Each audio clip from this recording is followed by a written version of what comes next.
Now, here in France, the trial of 4 people accused of involvement in the Strasbourg Christmas market attack back in December 2018 is taking place now here in Paris.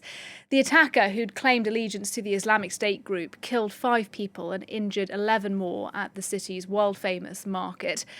Now, the trial is one of several high-profile terrorism cases that has been held in France in recent years in the wake of a wave of attacks that began in 2015.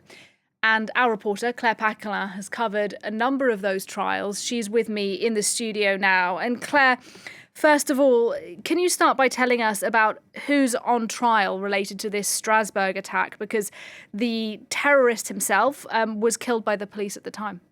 Yes, and this is something we see a lot in terrorism trials in France. The attacker, the person who fired the gun, is very often killed on the scene by police or killed in the following days, as we saw in Strasbourg. So what we're seeing here with the Strasbourg trial are 4 people who are accused of helping him get hold of the weapon that he used in the attack.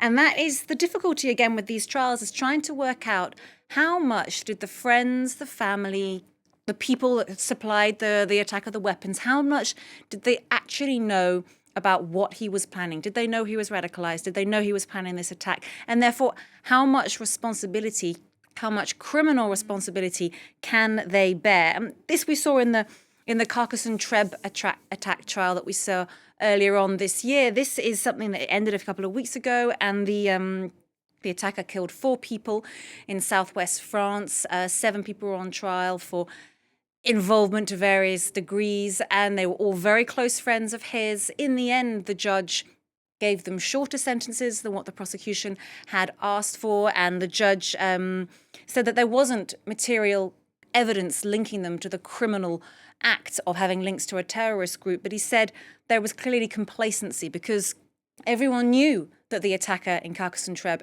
all of his friends knew that he was radicalized. He admired the Islamic State group. He was hiding weapons under his bed. He would tell them things like, "You're going to see me on TV in the next few weeks." But to what extent does that mean that his friends bear criminal responsibility? We saw in the Carcassonne-Trèbes trial, the judge ending the trial, his very last words were, "There's been a lot of complacency, because his friends knew what he was up to.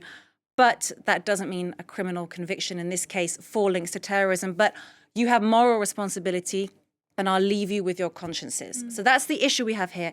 How much of a lone wolf were these attackers? And that's what these trials are trying to establish. And Claire, you've covered a lot of these kinds of cases, and I'm interested to know how closely you think the French population is covering these, because in a number of these trials, the attacks themselves took place many years ago. Yeah, we're looking at an average of 5 to 6 years after the attack before the trial actually begins. So the Bataclan, or the November 13th attack trial, that was a couple of years ago. That did get a lot of public attention. It lasted several months. 130 people were killed in Paris that night. But these smaller trials, less attention. They are covered, but, of course, they're important for the people who are involved. We're talking about people who have life-changing injuries. There were 5 killed at the Strasbourg market, but there are 11 more who were seriously injured.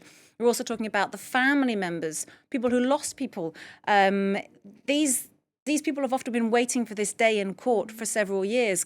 We also have the defendants who are accused of terrorism charges, and many of them deny that, and they're waiting 5 to 6 years, some of them in provisional detention for up to 5 years before the trial starts. So yeah, the wheels of justice are slow, the investigation takes a long time, and that's how it works for the moment in France. It takes a long time for these cases to end up in the courtroom.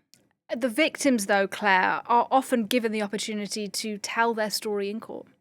This is very interesting. This is specific to France. Not all justice systems around the world have this very prominent, significant presence of the civil parties. So they're victims. In legal terms, they could be people who were injured in the attack or people who lost loved ones in the attack. I'll give you an example. In the Carcassonne-Trèbes trial, we heard from the civil parties, so the supermarket workers, where the attack took place. 3 people were killed in that supermarket.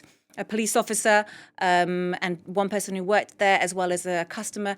And one of the supermarket workers said, "I think my husband left me because I'm sad all the time."